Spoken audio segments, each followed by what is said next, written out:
Hello, hello. It's day 5. How are y'all doing?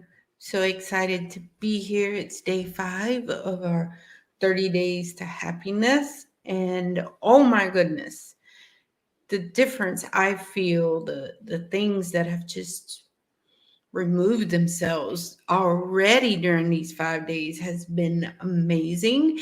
And I'm so glad to be a part of this journey with each and every one of you. I am getting so much feedback and I'm loving it. The purpose of this challenge was just to really just let people see that there's differences in life, that you could really do something very simple and impact your life completely, which is absolutely beautiful. So, as we begin today, I really want to talk to you about the beauty of just really the purpose of changing your perspective. And it's very easy to do that by just our words.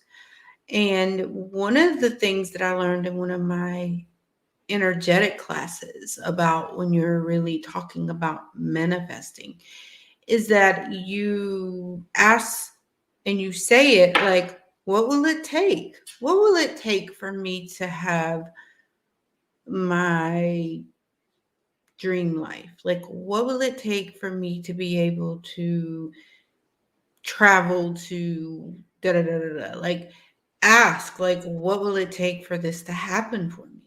And it's just absolutely beautiful to observe because then when you start to ask, things start to present itself to you.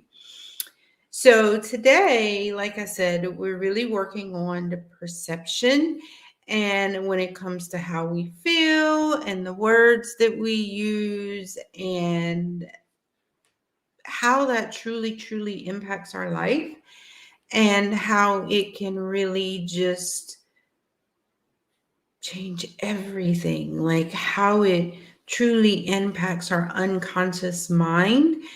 And the effects are just absolutely astonishing just by changing your perception of everyday stuff. Like one of the things that there's 4 that I like to work on a lot myself. And so I put it to like have to versus get to. So, what areas in your life do you really just sit there and say, I have to? For example, I have to go to work.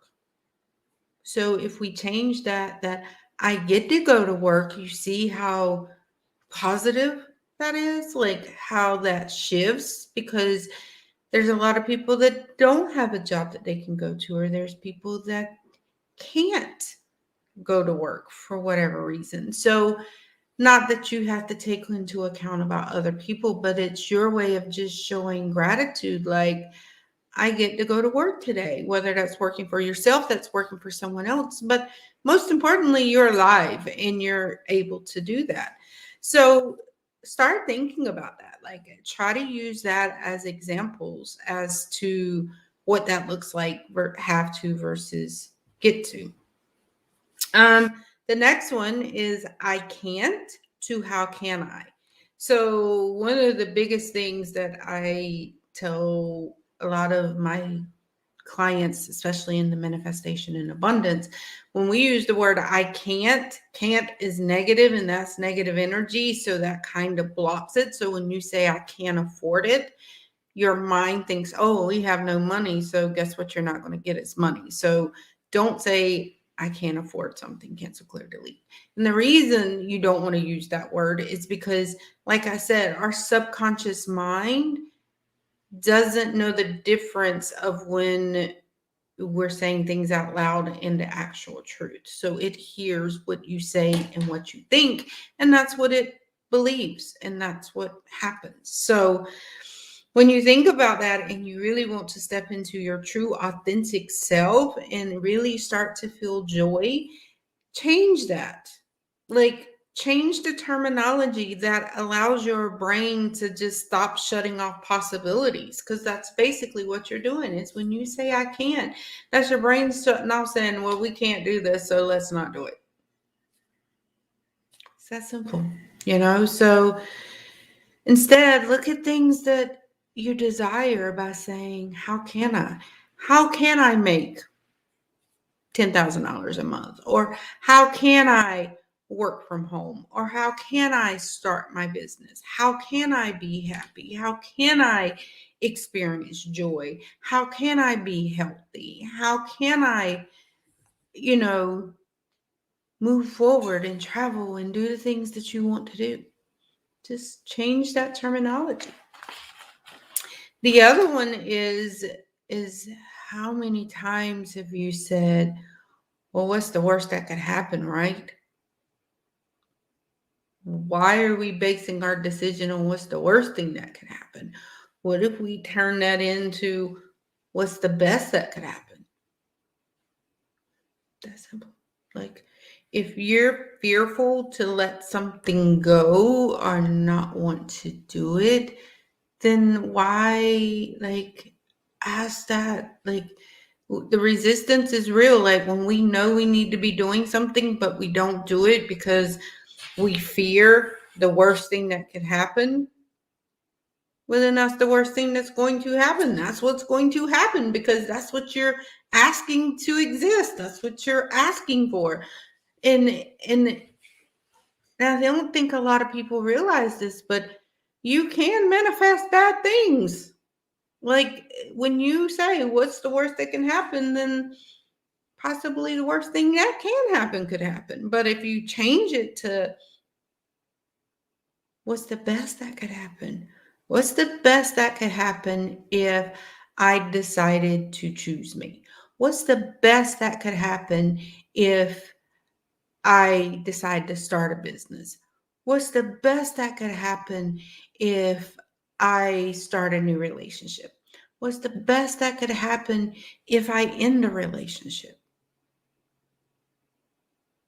Think about it. And the last one I want to talk about is our favorites. What if? What if? What if you chose to say things positive versus saying it negative? Just curious, what do you think that would look like? Like, what if your relationship improves? What if you can reconcile your marriage? What if I get a promotion? What if I start making this amount of money a month? What if I get to travel? Whatever it is that you want, why not ask for it and focus on the positive versus the negative? Because if you're focusing on the negative, then the negative can continue to happen. And why would you want that? Why? So it took me a long time to recognize that. And I think part of it really, really triggered in me when I really started digging deep into my PhD system program and really starting to understand how our mind works. And in addition to what happens in our mind, how it triggers our emotions in our everyday life, and realizing how we often think we don't have control of our mind, but we truly, truly do. And how we feel like we have no control over our life, we really do. And that was a harsh realization to realize, like, hey, the things that you think and the things that come out your mind, that's what you're living. You're living in that because that's what you think. If you change your mind and change your thoughts and change your actions, it it all is so much better. But we fear it because that's not what we know, and that's scary. But once you start doing it, which is part of this 30-day challenge, is just doing one thing that is fun, then you're going to start to open up and like, okay, But okay, I did this for a month and this was fun and this made an impact in my life. And as I'm listening to the things that I'm teaching and I try it, wow, she was right.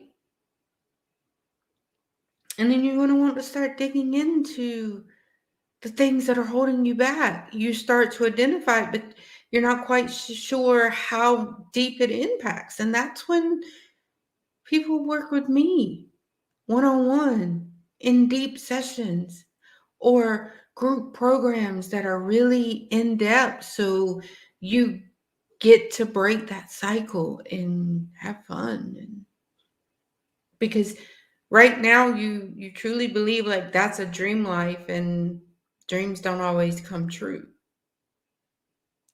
But if it's your dream life and you want it to come true, it could happen. The only thing standing in the way is you. So when you are ready to get out of your own way, call me. I got you. Anyway, see all of you guys tomorrow for day 6. And tomorrow is one of my favorite subjects, the ego. Gotta love the ego. I'm going to teach you how to learn to appreciate your ego and how to embrace it. See you guys tomorrow.